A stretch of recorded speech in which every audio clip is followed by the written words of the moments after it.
Hello, everyone. This is Samuel. I'm doing my final piece here, and I chose this book right here, the Arthur Miller's adaptation of An Enemy of the People, the very last book that we treated in class or online, I should say.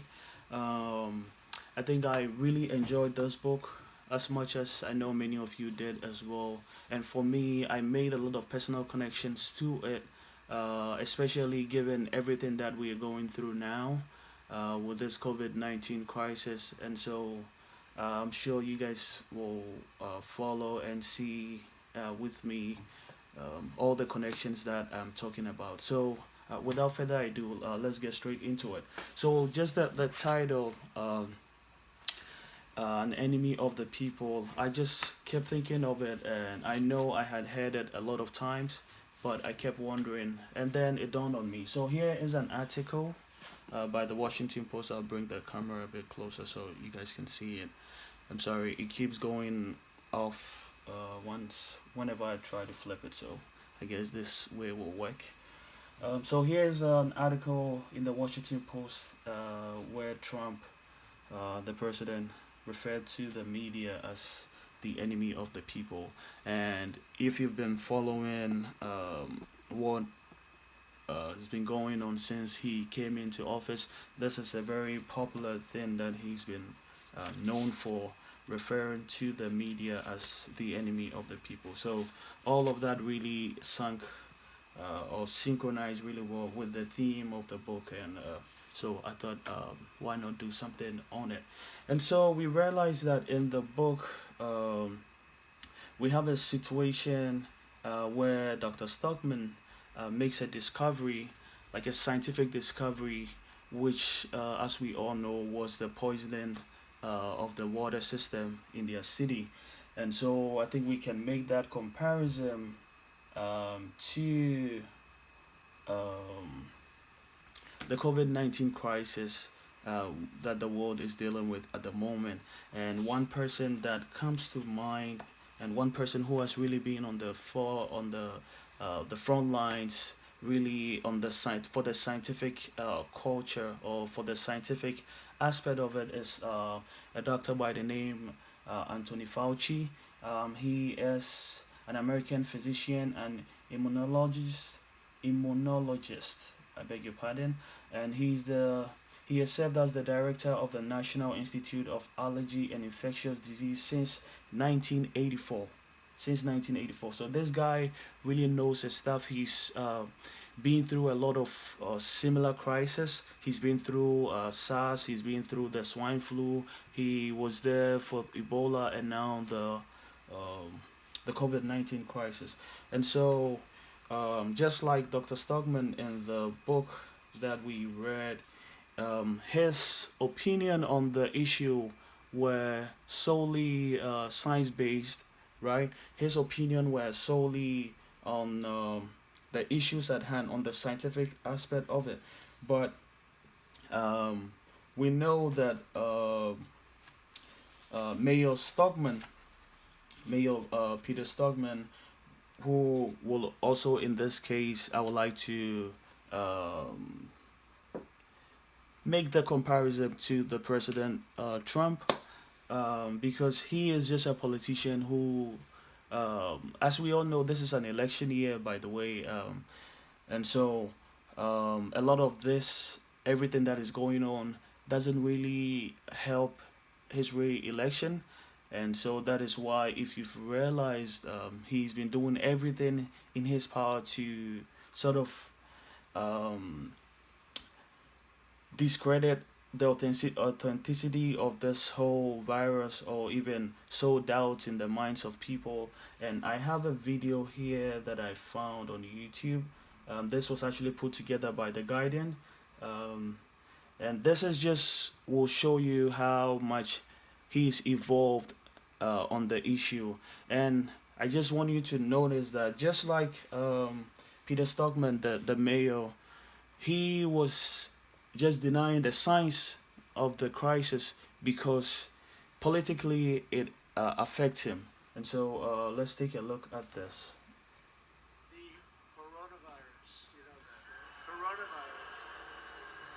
have it very well under control. We have very little problem in this country at this moment. We pretty much shut it down.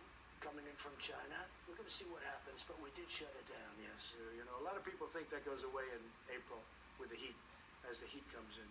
We're in great shape, though. And you know, in April, supposedly it dies with the hotter weather. Looks like by April, you know, in theory, when it gets a little warmer, it miraculously goes away. I hope that's true. And I think the numbers are going to get progressively better as we go along. We have it very much under control in this country. Because of all we've done, the risk to the American people remains very low.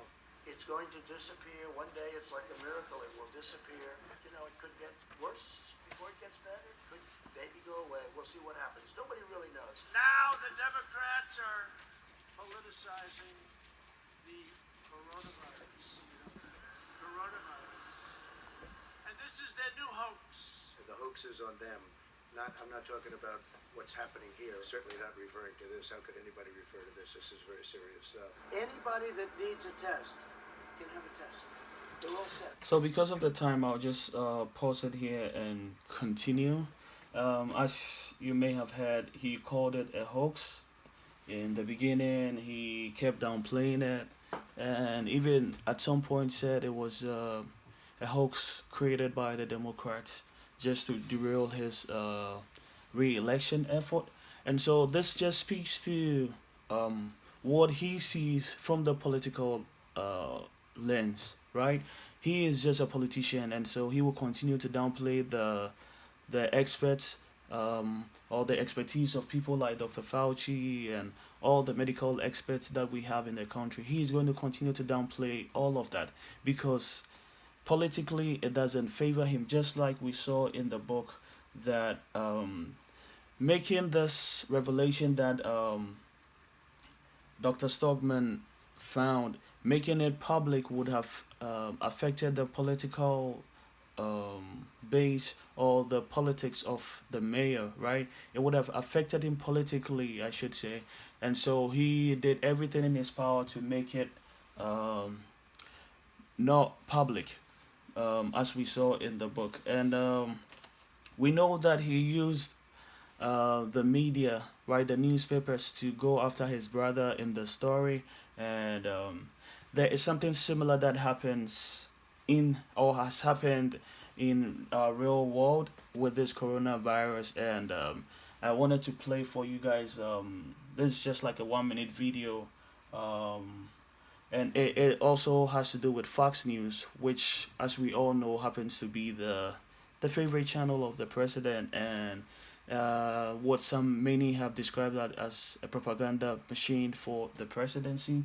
And so just take a look at how they have shifted positions, so to speak, in admitting the seriousness of this corona virus crisis that we have going on. Impeach the president. And sadly, it seems they care very little for any of the destruction they are leaving in their wake. We must test for the virus in order to stop the spread of it. What could be a very great recession. Some predicting even a depression. At worst case scenario, it could be the flu. I feel like the more I learn about this, the less there is to worry about. I was about to say the same thing. We don't have immunity to this virus. It's a new virus. It's a pandemic strain of a virus we haven't seen before. All the talk about coronavirus being so much more deadly doesn't reflect reality. Without a vaccine, the flu would be far more deadly. We are facing an incredibly contagious and dangerous virus that is moving across the world from one hotspot to another. We're going to call out anyone and everyone who's using this virus as a political weapon against the president. The standard flu every single year kills tens of thousands of Americans. We are now entering what will be the crucial defining 15-day period as it relates to this virus, where we must slow the spread of coronavirus. It's actually the safest time to fly. Everyone I know that's flying right now, terminals are pretty much dead. We have a responsibility to slow down this virus and to think of other people during this time. And so if you can keep your distance and prevent someone from getting close to you that might be sick, you can save your family, you can save the elderly, and help our country as a nation. It is absolutely disgusting that Democrats are seeking to use this complex virus to score cheap political points. This dangerous health crisis could dovetail quickly into a political crisis. Already feeling it. So, as you guys saw, um, they kept changing their positions as it became clearer and clearer that it wasn't a hoax, as the president was initially trying to make it appear to be for political gains, but it's a real challenge that is affecting all of us. Um, so we realized that on the in the story in the book that we read. So once again, we are still treating the Arthur Miller's An Enemy of the People. That is what I'm presenting on, just in case you missed it. We realized that the doctor, for insisting that he will make his discovery public, got taken off the board, right? And we have a similar situation in our coronavirus situation that is brewing as well. Just this past weekend, I want you guys to take a look at this. Trump retweeted some conspiracy hashtag that was trending on Twitter to fire Dr. Fauci, just like Dr. Stockman was taken off from the board. Now, the White House has denied any intentions of the president trying to fire Dr. Fauci, but he did retweet it. So that should tell you where his mind is. And this is really because if you've been following this pandemic, you will realize that Dr. Fauci's position, for the most part, does not line up with what the president has been saying or preaching. Um, so they've sort of been on opposing ends, even though they're supposed to be one team. The president is constantly being the politician he is, trying to downplay the severity of this virus, whereas for the doctor, he is only giving facts as he knows it and telling it as it is. So before I bring my presentation to a close, there's a particular line that I really like in and this is on page 121. This is where Dr. Stockman made this revelation. I think I have it highlighted here, and where he admitted, and I'm going to read it. Quote: "I've decided I am an enemy of the people," which is really, really striking for me. For the doctor to finally cave in, so to speak, and accept the title which his brother, the politician, has uh, managed to make him be. Because we know from reading the story that he got vilified, he got attacked, just because he tried to speak the truth and he tried to use science. And so we see the difference in the scientific approach or the scientific culture and the literal culture, or just the mere political culture, where people or politicians in this case don't want the truth to be out because of their political gains. So I hope I was able to make the connections for you guys, and thank you for watching.